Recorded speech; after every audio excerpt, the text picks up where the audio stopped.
So, the number of things which overly sensitive people are screaming are a form of white supremacy, whilst crying into their dairy-free decaf Starbucks continues to grow. Last week it was potatoes.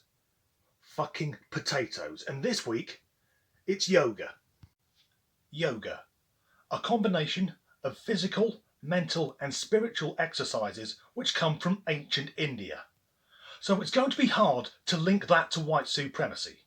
I've got a number of Indian friends and none of them come across like they're neo-Nazis. So who's saying this? Well, it's a celebrity yoga instructor who also promotes body positivity. And if you're not familiar with that phrase, it basically means fat acceptance. Now, some people are overweight because they have genetic conditions. Others may just ram food into their face, get up to 400 pounds and put themselves in an early grave. And there are a lot of guys who are into big, beautiful women. And if you think big is beautiful, enjoy your fetish, knock yourself out. But let's not pretend that obesity is healthy.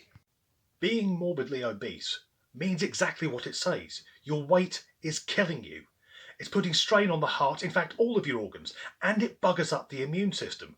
That's why over the last 15 months, COVID-19 has been wiping out all the fat fuckers. So before we see who she is, it's worth mentioning she's also black and homosexual. So morbidly obese, which can be considered as a disability. So a disabled black lesbian. You could almost hear the woke brigade furiously masturbating as they get to tick every fucking box. So this is Jessamine Stanley.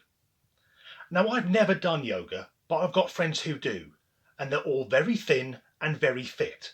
So if I went to a yoga class and saw that was leading it, I'd think, these people are fucking doing it wrong.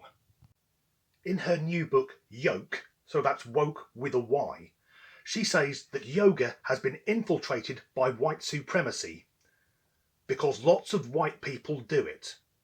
And that's not the only thing she sees as racist. Here's a quote from the book. I would venture to say that everything in our collective society is rooted in white supremacy. I am sure there are many people who would disagree with that, and I honestly don't care because I believe that and I know it's true. The level of arrogance to say this is my opinion and anyone who disagrees with me is wrong because I know everything and my thoughts cannot be challenged. That's a very common position taken up by people on both the far right and the far left. Whereas normal people who live somewhere in the middle will constantly challenge our opinions because that enables us to grow. Now, this lady doesn't need to do any more physical growing. She's got that nailed, but mentally she needs some work. So let's deal with the first problem, the made-up bullshit idea of cultural appropriation, that if you use something from another person's culture, you are stealing from that culture. But yoga, as we've already seen, comes from India. Jessamine is not of Indian origin, so by default, that means she's a bloody racist. And the other problem is wokeness itself, that so many woke people think that they know everything and anyone who disagrees with them must be a half-wit, although they'd never use such an offensive term. As an example, a couple of months ago I had a conversation with a chap who said, look, I've got a therapist, there's no way you could know more about therapy than I do. So I pointed out that many years ago I qualified as an advanced integrative psychotherapist, and that really pissed on his chips.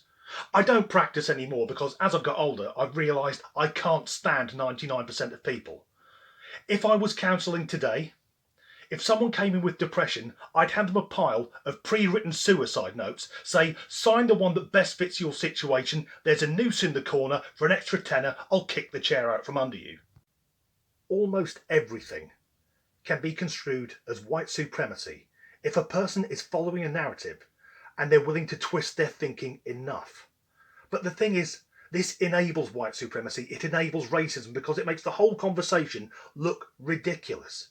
It's as bad as those fuckers who say, I don't see colour.